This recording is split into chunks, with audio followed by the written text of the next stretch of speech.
उत्तर प्रदेश के इस गहरी पड़ताल में आपका स्वागत है। आज हम सिर्फ एक राज्य की सियासत या इतिहास की बात नहीं कर रही हैं, बल्कि उसकी आत्मा, उसकी कला और उसके स्वाद की दुनिया में उतर रहे हैं। और इस सफर में हमारी गाइड हैं जीआई टैग्स। और यहाँ एक चौंकाने वाला तथ्य है, उत्तर प्रदेश के पास आज की तारीख में 77 जीआई टैग्स हैं, जो भारत में किसी भी राज्य से सबसे ज्यादा हैं। ये सिर्फ एक नंबर नहीं है ना? ये उस प्रदेश की सांस्कृतिक और भौगोलिक दौलत का एक जीता जागता नक्शा है। बिल्कुल। और ये समझना जरूरी है कि जीआई मतलब जियोग्राफिकल इंडिकेशन टैग ये सिर्फ एक सर्टिफिकेट नहीं है।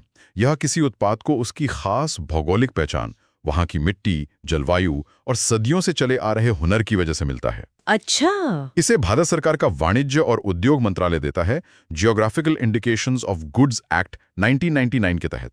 सीधे शब्दों में कहें तो ये उस उत्पाद की प्रामाणिकता और गुणवत्ता की एक तरह से गारंटी है। भारत में पहला जीआई टैग 2004 में दार्जिलिंग की चाय को मिला था, और तब से ये हमारी सांस्कृतिक और आर्थिक धरोहरों को बचाने का एक बहुत शक्तिशाली जरिया बन गया है। तो चलिए इस खजाने को खोलना शुरू करते हैं।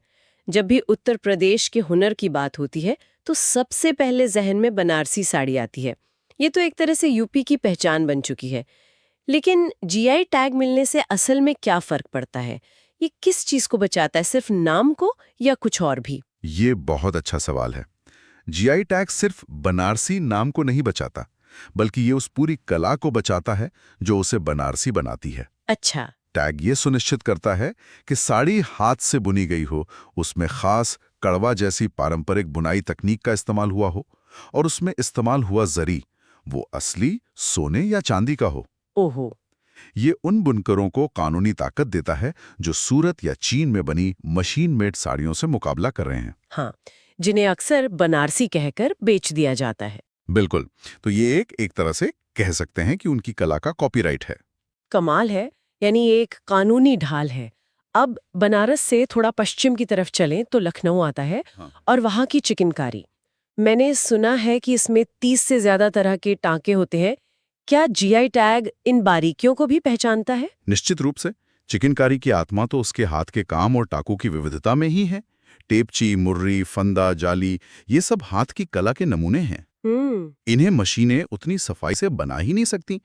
जीआई टैग इसी पारंपरिक ज्ञान और कारीगर की मेहनत को मान्यता देता है। सही बात है। तो जब कोई ग्राहक जीआई टैग वाली चिकनकारी खरीदता है तो उसे पता होता है कि वो सिर्फ एक कपड़ा नहीं, बल्कि एक कलाकृति खरीद रहा है जिसे बनाने में हफ्तों या महीनों लगे हैं। ये तो कारीगरों के लिए बहुत बड़ा सम्मान है। और इसी तरह मुरादाबाद का पीतल का काम है, जिसे पीतल नगरी भी कहते हैं। वहाँ की क्या खासियत है? मुरादाबाद के मेटल क्राफ्ट का जीआई टैग वो वहाँ की खास नक्काशी की शैलियों को बचाता है। इसमें हाथ से की जाने वाली बारीक खुदाई, जिसे मरौरी काम कहते हैं, वो शामिल है। अच्छा। ये टैग मुरादाबाद के कारीगरों को उन सस्ते इंपोर्टेड बर्तनों से अलग करता है जिन पर मशीन से प्रिंट कर दिया जाता है। इसी तरह बदोही के कालीन है। कालीन शहर। जी, कालीन शहर। वहाँ के कालीनों को उनके हाई नॉट काउंट, मतलब प्रति वर्ग इंच में लगने वाली गांठों की संख्या और पारंपरिक डिजाइन के लिए जीआई टैग मिला है। यानी हर जीआई टैग के पीछे एक अनूठी कहानी है, एक तकनीक है। सहारनपुर की लकड़ी की नक्काशी से लेकर फिरोजाबाद के कांच के काम तक हर कला अपनी जगह बेमिसाल है। ये सिर्फ उत्पाद नहीं है, ये तो पूरी की पूरी अर्थव्यवस्थाएं हैं जो पीढ़ियों से चली आ रही हैं। आपने बिल्कुल सही पकड़ा। ये टैग सिर्फ कला को नहीं, बल्कि उन समुदायों को भी बचाते हैं जिनकी रोजी रोटी इसी हुनर पर टिकी है। और ये अगली पीढ़ी को भी इस कला को अपनाने के लिए प्रोत्साहित करता है। हाँ, क्योंकि अब उन्हें इसमें एक सम्मानित और आर्थिक रूप से सुरक्षित भविष्य दिखता है। बिल्कुल। इस हुनर और कारीगरी की बात तो अद्भुत है, लेकिन इतनी मेहनत के बाद कारीगरों को भूख भी तो लगती होगी। चलिए उत्तर प्रदेश के जायके की दुनिया में चलते हैं, जहाँ की मिट्टी भी सोना उगलती है। आमों से शुरुआत करते हैं। मलिहाबादी, दशहरी और बनारसी लंगड़ा के बारे में तो सबने सुना है, लेकिन ये बागपत का रटौल आम क्या है? इसका नाम मैंने कम सुना है। रटौल आम की कहानी बड़ी दिलचस्प है। कहते हैं कि इसका पौधा वो भारत से पाकिस्तान गया और वहां अनवर रटौल के नाम से बहुत मशहूर हो गया। अच्छा। लेकिन इसकी असली जड़ें बागपत के रटौल गांव में हैं। और इसकी खासियत इसका स्वाद नहीं, बल्कि इसकी तीव्र सुगंध है। सुगंध? जी हाँ, ये इतना सुगंधित होता है कि आप इसे बिना देखे भी पहचान सकते हैं। जीआई टैग ने इसकी इस असली पहचान को वापस दिलाया है। वाह, ये तो आम की घर वापसी जैसी कहानी है। और चावलों की भी अपनी अलग दुनिया है। मैंने सिद्धार्थ नगर के काला नमक चावल के बारे में पढ़ा है कि इसका संबंध महात्मा बुद्ध से भी है। हाँ, ये मान्यता है। कहते हैं कि जब बुद्ध ज्ञान प्राप्ति के बाद इस क्षेत्र में आए थे तो उन्होंने किसानों को ये चावल प्रसाद के रूप में दिया था। इसकी खासियत है इसकी तेज अनोखी महक। और जीआई टैग सिर्फ इस चावल को ही नहीं बल्कि उस पूरे तराई क्षेत्र की मिट्टी, पानी और जलवायु को संरक्षित करता है जहां ये उगता है। इसी तरह चंदौली का आदमचीनी चावल है जो अपनी मिठास और छोटे दाने के लिए जाना जाता है। स्वाद की ये यात्रा तो बनारस पहुंचे बिना पूरी नहीं हो सकती। वहां तो हर गली में एक कहानी है। तिरंगी बर्फी, लाल पेड़ा, ठंडाई, इन सबको जीआई टैग मिला है। जी, और तिरंगी बर्फी की कहानी तो इतिहास से जुड़ी है। कहते हैं कि ये मिठाई स्वतंत्रता संग्राम के दौरान बनाई गई थी और इसके 3 रंग, केसरिया, सफेद और हरा, हमारे तिरंगे का प्रतीक हैं। अरे वाह! तो ये सिर्फ एक मिठाई नहीं, इतिहास का एक मीठा पन्ना है। इसी तरह महोबा का देशावरी पान है जिसका जिक्र आईने अकबरी में भी मिलता है, या फिर जौनपुर की कुरकुरी इमरती जिसे बनाने का तरीका बाकी इमरतियों से बिल्कुल अलग है। इसका मतलब खाद्य उत्पादों का जीआई टैग सिर्फ रेसिपी का नहीं है। बिल्कुल नहीं, ये उस पूरे इकोसिस्टम का टैग है। ये उस जमीन, मिट्टी, पानी और पारंपरिक खेती के तरीकों को बचाता है जो उस उत्पाद को उसका अनोखा चरित्र देते हैं। अच्छा, इसका सबसे अच्छा उदाहरण है बुंदेलखंड का कठिया गेहूं। ये अपनी उच्च प्रोटीन मात्रा और औषधीय गुणों के लिए जाना जाता है क्योंकि ये उस क्षेत्र की खास सूखी और पथरीली जमीन पर, वो भी बिना ज्यादा सिंचाई के उगता है।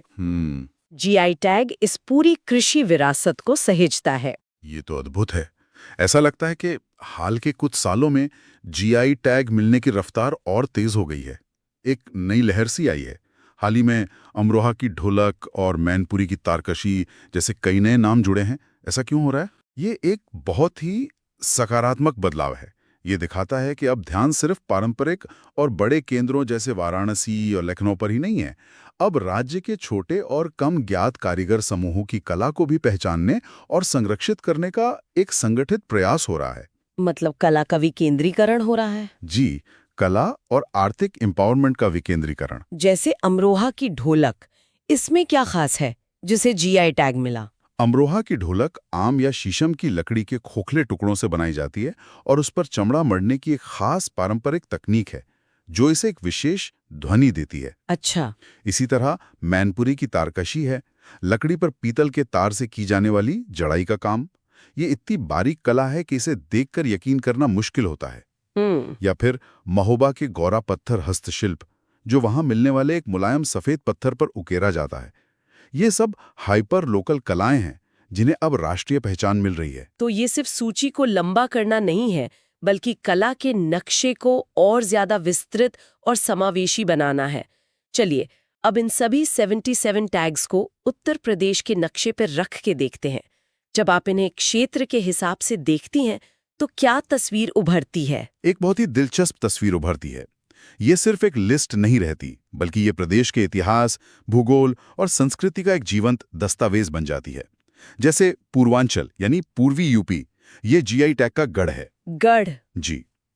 अकेले वाराणसी क्षेत्र के पास 32 टैग हैं। 32? हाँ, ऐसा इसलिए है क्योंकि ये गंगा के किनारे बसा एक प्राचीन व्यापारिक और सांस्कृतिक केंद्र रहा है। यहाँ बनारसी साड़ी से लेकर भदोई का कालीन, गोरखपुर का टेराकोटा और निजामाबाद की काली मिट्टी के बर्तन तक सब कुछ है। और मध्य यूपी यानी अवध, वहां की तस्वीर कैसी है? अवध अपनी नफासत और नवाबी तहजीब के लिए जाना जाता है और ये उसके जीआई उत्पादों में भी झलकता है। लखनऊ की चिकनकारी और जरदोजी का महीन काम, बाराबंकी के हैंडलूम उत्पाद और मलियाबाद के आम, ये सब उसी शाही विरासत का हिस्सा हैं। यहाँ कला में एक नजाकत है। पश्चिमी यूपी के बारे में क्या कहेंगे? वो तो औद्योगिक और कृषि का केंद्र माना जाता है। और वही विविधता वहाँ के जीआई टैग्स में दिखती है। एक तरफ मेरठ की कैंची जैसा औद्योगिक उत्पाद है तो दूसरी तरफ बागपत का रटौल आम जैसा कृषि उत्पाद, मुरादाबाद का पीतल का काम, सहारनपुर की लकड़ी की नक्काशी, फिरोजाबाद का कांच का उद्योग और संभल का हॉर्नक्राफ्ट भी। जी, ये सब पश्चिमी यूपी की औद्योगिक और उद्यमशील भावना को दर्शाते हैं। और आखिर में बुंदेलखंड, जो अक्सर कम चर्चा में रहता है। बुंदेलखंड के जीआई टैग्स उस क्षेत्र की यूनिक और थोड़ी कठोर भौगोलिक पहचान को सामने लाते हैं। महोबा का गौरा पत्थर शिल्प और दिशावरी पान, जालौन का हैंडमेड पेपर और वो खास कठिया गेहूं जिसका हमने जिक्र किया, ये सब उसी जमीन की देन है। यह क्षेत्रीय वितरण महज एक संयोग नहीं है। यह जीआई मैप असल में उत्तर प्रदेश का सांस्कृतिक और आर्थिक डीएनए है। तो हमने देखा कि कैसे उत्तर प्रदेश के 77 जीआई टैग्स, मशहूर बनारसी साड़ी से लेकर अमरोहा की ढोलक तक, एक विशाल विरासत को समेटे हुए हैं। ये सिर्फ उत्पादों की सूची नहीं, बल्कि हुनर, परंपरा और क्षेत्रीय गौरव की एक शानदार कहानी है। बिल्कुल, और ये समझना बहुत जरूरी है कि जीआई टैग सिर्फ एक लेबल से कहीं ज्यादा है। यह कारीगरों और किसानों के लिए आर्थिक सशक्तिकरण का जरिया है, ग्राहक के लिए प्रामाणिकता का वादा है और वैश्वीकरण के इस दौर में हमारी सांस्कृतिक पहचान को बचाने का एक बहुत कारगर तरीका है। ये स्थानीय को वैश्विक मंच पर एक पहचान देता है, एक विशिष्ट पहचान देता है। जी, यहाँ एक दिलचस्प सवाल और उठता है। इनमें से कई उत्पाद सरकार की एक जिला एक उत्पाद यानी ओडीओपी योजना का भी हिस्सा है। ये दोनों योजनाएं एक साथ कैसे काम करती हैं? ये आज के दौर का सबसे प्रासंगिक सवाल है। देखिए, जहां जीआई टैग किसी उत्पाद की विरासत, उसकी भौगोलिक प्रामाणिकता और पारंपरिक उत्पादन प्रक्रिया की रक्षा करता है, वहीं ओडीओपी योजना का उद्देश्य उस उत्पाद के उत्पादन को बढ़ाना, उसकी मार्केटिंग करना और उसे एक बड़े बाजार तक पहुंचाना है। तो ये एक दूसरे के पूरक है। ज्यादातर मामलों में ये दोनों एक दूसरे के पूरक हैं। जीआई टैग गुणवत्ता सुनिश्चित करता है और ओडीओपी उसे बाजार देता है। तो फिर इसमें कोई चुनौती या टकराव की संभावना नहीं है? चुनौती तब आ सकती है जब ओडीओपी के तहत उत्पादन बढ़ाने का दबाव गुणवत्ता पर हावी होने लगे। जीआई टैग का सार मास प्रोडक्शन नहीं, बल्कि प्रोडक्शन बाय मासेस है। मतलब बहुत सारे कारीगरों द्वारा पारंपरिक तरीके से उत्पादन। बिल्कुल। अगर ओडीओपी के तहत मशीनीकरण या मानकीकरण का दबाव बढ़ता है, तो उस उत्पाद की वो आत्मा खो सकती है जिसके लिए उसे जीआई टैग मिला है। इन दोनों योजनाओं के बीच संतुलन साधना ही भविष्य की सबसे बड़ी चुनौती और अवसर है। ये एक विचारणीय प्रश्न छोड़ जाता है, क्या हम विरासत को बचाते हुए विकास कर सकते हैं, या विकास की दौड़ में कहीं ना कहीं विरासत पीछे छूट जाएगी?